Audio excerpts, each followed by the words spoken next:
प्रशांत किशोर का press conference. लगातार वे नए नए खुलासे और अलग अलग मंत्रियों पे किस्त खोले जा रहे हैं।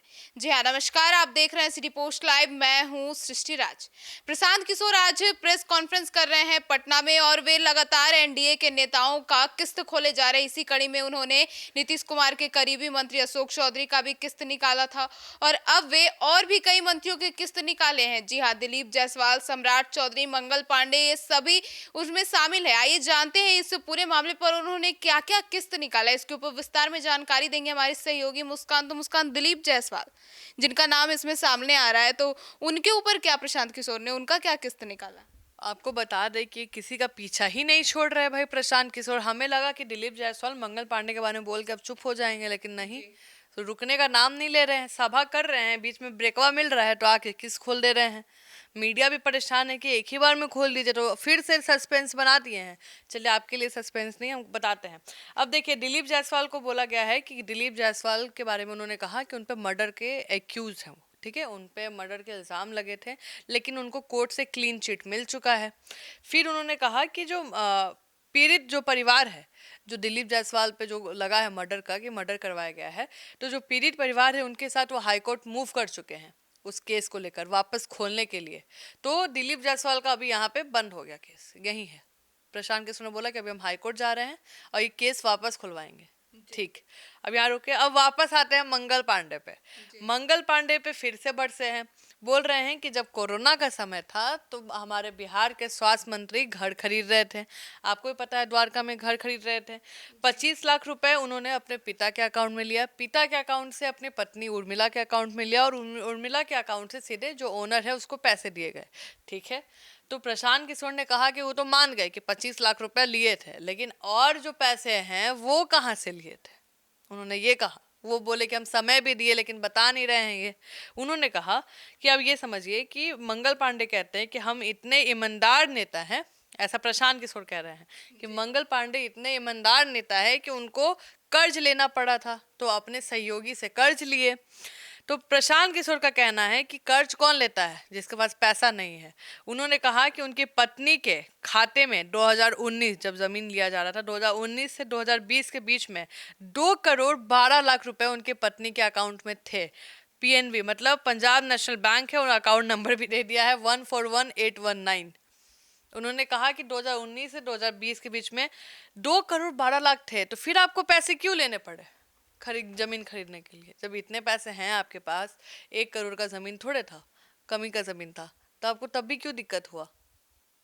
अब कई सवाल खड़े हो रहे हैं और उन्होंने कहा है कि अब मंगल पांडे खुद बताएंगे, अभी हम सारा चीज नहीं खोलेंगे मीडिया के सामने। अब मंगल पांडे बता दें कि हम इतना बता दिए उनके पत्नी के अकाउंट में था, अभी भी वो टाइम दे रहे हैं कि मंगल पांडे को कि वो बता दीजिए कि और जो बाकी पैसा था वो किससे लिए थे और वो कहाँ वापस किए हैं। अब मंगल पांडे से हम लोग इस पे बात जरूर करेंगे। अब तीसरे नंबर पे हम आ जाते हैं, सम्राट चौधरी। सम्राट चौधरी ने उन्होंने भाई कहा था कि वो मेरे भाई जैसे हैं, लेकिन प्रशांत किशोर भाई चाचा में कहाँ विश्वास रखते हैं। उन्होंने बोलते हैं भाई चाचा ठीक है, आप हमको सम्मान किए ठीक है, लेकिन हमको उसका जरूरत नहीं है। प्रशांत किशोर ने कहा कि सम्राट चौधरी का नाम बीच में उन्होंने कहा कि राकेश कुमार था, फिर सम्राट चौधरी हुआ है। आपको बता दें एक और नाम था जो प्रशांत किशोर लेके आए। बोले हैं कि सबके क्या? चेहरे अलग होते हैं, सम्राट चौधरी के नाम अलग है। उन्होंने कहा कि 1998 में उनका नाम था सम्राट कुमार मौर्य और 1998 में मर्डर का उन पे चार्ज है, एक्यूज मतलब मर्डर में उनका नाम आया है। मतलब मर्डर के बाद उन्होंने अपना नाम चेंज कर लिया? नहीं, मर्डर के टाइम का नाम है सम्राट कुमार मौर्य। तो प्रशांत किशोर का कहने का मतलब क्या था?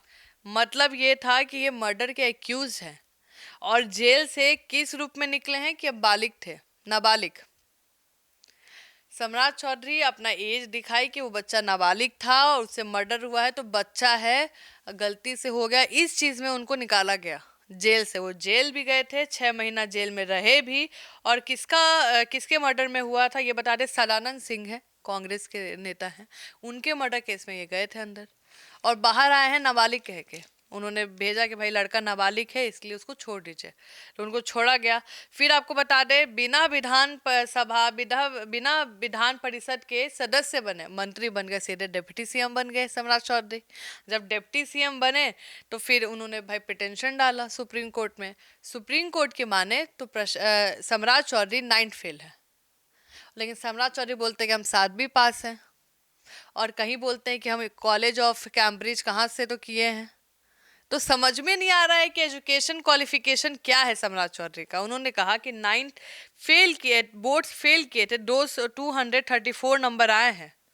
जो सम्राट कुमार मौर्य जो विद्यार्थी है हमारे पास, उसके इतने नंबर आए थे तो फेल हो गया था। 2010 में ये डाला गया है, और 2010 में इन्होंने डाला कि हम 7वीं पास है, हमारा 10th तक का कोई जुगाड़े नहीं था, 7वीं तक पढ़े हैं। तो फिर ये जो नंबर आ रहा है फिर ये कब का है? तो मतलब ये 10th भी पास नहीं किया, ये भी 9वीं तक है। जो लोग राजद को बोलते हैं कि 9वीं फेल, तेजस्वी यादव तो सम्राट चौधरी पे भी सेम बात आ गया कि भाई आप तो खुद 10वीं फेल है, 9वीं पास है। आप चलिए, वो 9वीं फेल था, अब 9वीं पास है। तो प्रशांत किशोर एक एक करके खोलते जा रहे हैं। उन्होंने कहा कि अभी हम और किस खोलेंगे, सबका आधा आधा बता के हम मीडिया वालों को परेशान कर दिया प्रशांत किशोर ने। अब इनका भी इतना ही केस खुला है, और उसके बाद संजय जायसवाल पे आ जाते हैं। संजय जायसवाल के बारे में भी केस खोला है, लेकिन इसके बारे में अब हम आपको अगले वीडियो में बताएंगे। तो सुना आपने हमारे इस डिबेट को, और इसमें अब आपने जाना कि प्रशांत किशोर ने सम्राट चौधरी को लेकर और मंगल पांडे को लेकर, दिलीप जायसवाल को लेकर कितने बड़े बड़े खुलासे किए हैं। आपकी क्या राय है कमेंट सेक्शन में जरूर बताइएगा। तो फिलहाल इस खबर में इतना ही। आगे की खबरों के लिए जुड़े रहिए हमारे साथ और देखते रहिए सिटी पोस्ट लाइव। अब तक के लिए धन्यवाद।